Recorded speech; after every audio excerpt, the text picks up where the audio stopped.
মুসলিম সমাজের মাদ্রাসা নিয়ে মিথ্যা প্রচার করে ফেঁসে গেল বিজেপি নেতা। বিজেপি সাংসদ মুসলিম সমাজের মাদ্রাসাকে নিয়ে মিথ্যা কথা বলছিল, মিথ্যা প্রচার করছিল। এবার সেই মিথ্যাবাদী বিজেপি নেতার মুখে পুরোপুরি ঝামা ঘষে দিলেন সাহসী সিপিএম নেতা সৃজন ভট্টাচার্য। সিপিএম নেতা সৃজন ভট্টাচার্য এই মিথ্যাবাদী বিজেপি নেতার মুখে পুরোপুরি ঝামা ঘষে দিতেই এই বিজেপি নেতার মুখ পুরোপুরি বন্ধ হয়ে গেছে। তো চলুন এই ভিডিওটি ধৈর্য ধরে শেষ পর্যন্ত দেখুন।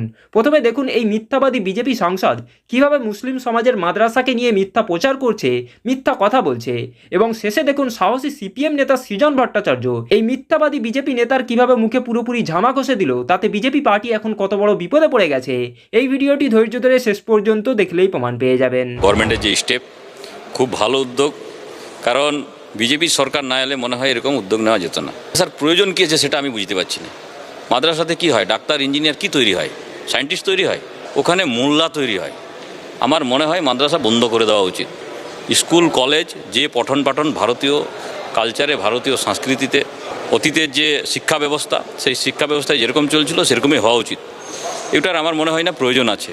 তবু বাকিটা রাজ্য সরকারের বিষয়, রাজ্য সরকার দেখবে। তবে যে তদন্ত করাচ্ছে সেটা হওয়া উচিত এবং দ্রুত গতিতে হওয়া উচিত। আমি এখনই একটা ভিডিওই দেখছিলাম, ভারত মাতা কি জয় বলতে বলছে বাচ্চাটাকে, সে বলতে চাই না, বলে এটা বলবো না।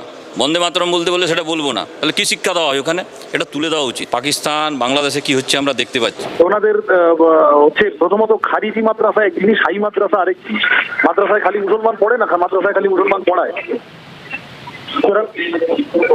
সুতরাং কথা হচ্ছে যে এই যা বলছেন এনারা, এটা আলটিমেটলি আননেসেসারিলি অস্থিরতা তৈরি করা সমাজে। নিষিদ্ধ করতে হলে ঠিকই, তো যদি কোথাও কোনো মানে সাম্প্রদায়িক এলিমেন্ট তৈরি হয় তাহলে তাদেরকে অবশ্যই নিষিদ্ধ করা উচিত।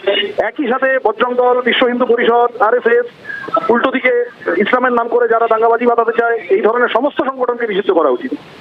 কিন্তু পরিষ্কার কথা হচ্ছে যে ওটা না করে বেছে মাদ্রাসার পিছনে লাগা। হাই মাদ্রাসায় অসংখ্য হিন্দু ঘরের ছেলেমেয়েও পড়ে এবং পড়ান। ওটা আসলে শিক্ষা সম্পর্কে ওনাদের ধারণা কম, সেই কারণে এই কথাটা হয়েছে।